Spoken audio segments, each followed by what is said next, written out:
Yep.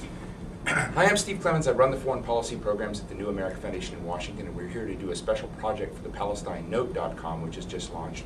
We're here with Cherie Blair, founder of the Cherie Blair Foundation for Women, who's just signed a new agreement with an organization in Nablus, Palestine, called Tomorrow's Youth Organization. Can you tell us a little bit about what's happened here yesterday? Well, together with the Masri family, who actually fund and run Tomorrow's Youth Organization, we're using a centre which is already existing in Nablus. The Masri family first of all started working in Nablus with the children in the refugee camps, of which there are very many, of course, around there.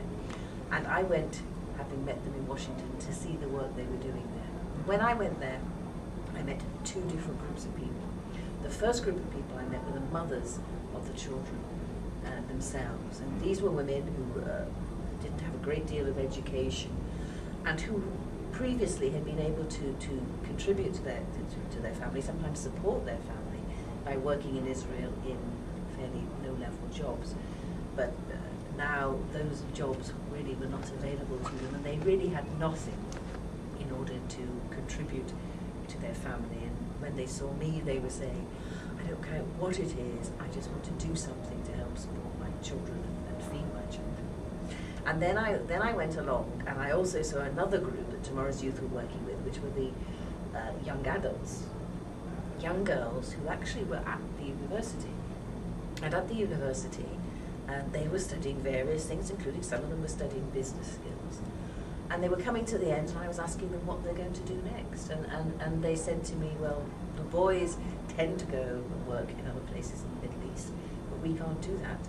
And so one of them said to me, you know, I'm thinking of trying to improve my embroidery skills. And I thought, this is a real tragedy. This is a real tragedy that we've engaged these girls in education, we've given them education, and now suddenly... And this is now where your foundation comes in. So I started talking to the Masri family about it and Tomorrow's Youth, and together we thought, we have this building, we have these resources of these resourceful girls and these women, and we thought what we should do is try and help them. So my foundation actually is about empowering women to set up their own businesses, and we provide business training and also access to finance. So what we're doing is we're trying to train the women and the girls together in business skills, and we're hoping to encourage them from that to come up with joint projects which will actually both help the girls with the higher level skills, put those to use, but also help the women with the more traditional skills actually build some sort of business around those skills. I mean, this is a very different image than most Americans, or I would say British or Europeans, have of a city in the West Bank, where you think about Fatah and Hamas and violence and occupation and all of the drama of contemporary Palestinian-Israeli issues. But this is a very, what are we not seeing when we look at the West Bank in terms of other opportunities like this from your experience? Well, I think what we're not seeing two things. One is, the fact is, in the last couple of years, we are seeing a growth in the Palestinian economy. Despite all the problems, there is growth going on. And above and beyond that, in the last few months, we have seen a change, and the checkpoints that are around Nablus are slowly starting to open. I'm not saying, you know, that it's totally fine at the moment, but it is improving.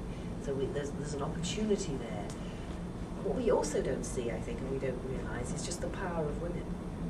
Women are often neglected in all the sort of talk about Palestine and all the talk about diplomacy and how we're going to solve the problem. Women are really key to ensuring not just that there is growth in the economy, but actually that there's hope for the future. Well, I'm so pleased about the investment you've made and the partnership you've developed with Hani Masri and your work on this front.